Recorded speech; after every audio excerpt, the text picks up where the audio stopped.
Hello, Rama Pupodu. Hope all are in good health, feeling great, wonderful, having a happy and peaceful life. Let's continue with the next chapter. By mere chance, I happened to overhear the conversation of some older persons, and it was through their talk that I first discovered the existence of yoga. This event aroused in me a desire to learn more of the matter.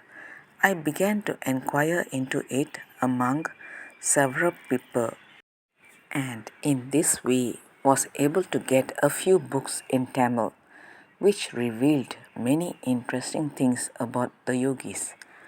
As a horse riding through a desert is thirsty for water, so did my mind thirst for still further knowledge about them.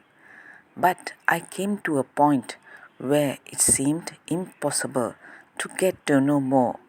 One day I reread, as if by chance, a sentence in one of my books. It was, "To succeed on the path of yoga, one must have a personal teacher."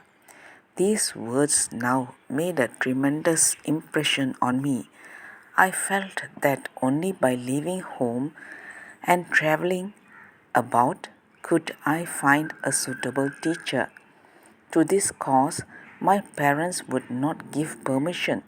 Not knowing what else to do, I began to practice in secret some breathing exercises, about which I had collected some scraps of information. These practices did not help me. Instead, they injured me. I did not then realize that without the guidance of an expert teacher, it is not safe for anyone to do them. But my eagerness was such that I could not wait till I met a teacher. Within a few years, the effect of these breathing exercises showed itself. A small rupture made its appearance on top of my head. It seemed that the skull was broken in its weakest spot. Anyway, blood streamed from the wound and my body became cold and numb. I thought I was dying. 2 hours later, a strange vision crossed my mind's eye. I seemed to see the figure of a venerable yogi who addressed me, saying, "You now see what a dangerous condition you have brought yourself into by these forbidden practices. Let this be a severe lesson to you." The vision disappeared, and, peculiarly enough, from the moment, my state grew better and I completely recovered, but the scars remain still. Brahma bends his head so as to show the crown to our eyes. A tiny rounded scar is plainly visible on his paw. After this unfortunate experience, I gave up breathing exercises and waited for some years until home ties were looser, he goes on. When my opportunity for freedom came, I left home and went out in search of a teacher. I knew that the best way to test a teacher is to live with him for a few months. I found several teachers and divided my time between staying with them for a while and retiring home disappointed. Some were the heads of monasteries, others were the chiefs of institutions of spiritual learning, but somehow none of them satisfied me. They gave me plenty of philosophy, but little from their own experience.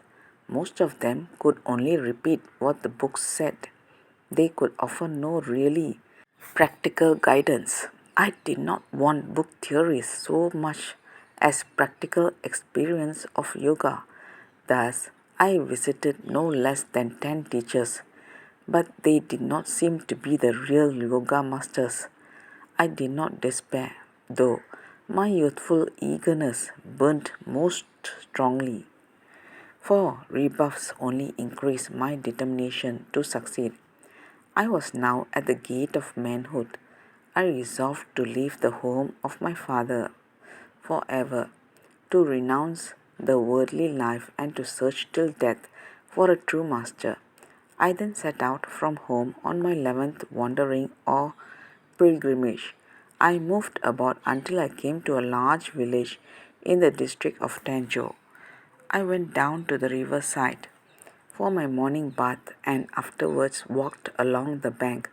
Soon I came to a small shrine built of red stone, or rather, it was a miniature temple. I peered inside out of curiosity and was surprised to see a number of men gathered in a circle around a man who was almost nude. In fact, he was wearing only a coat piece. The men were looking at him with expressions of the utmost respect. Let's continue in the next chapter. Thank you. Bye bye. Rama Rama Pupod.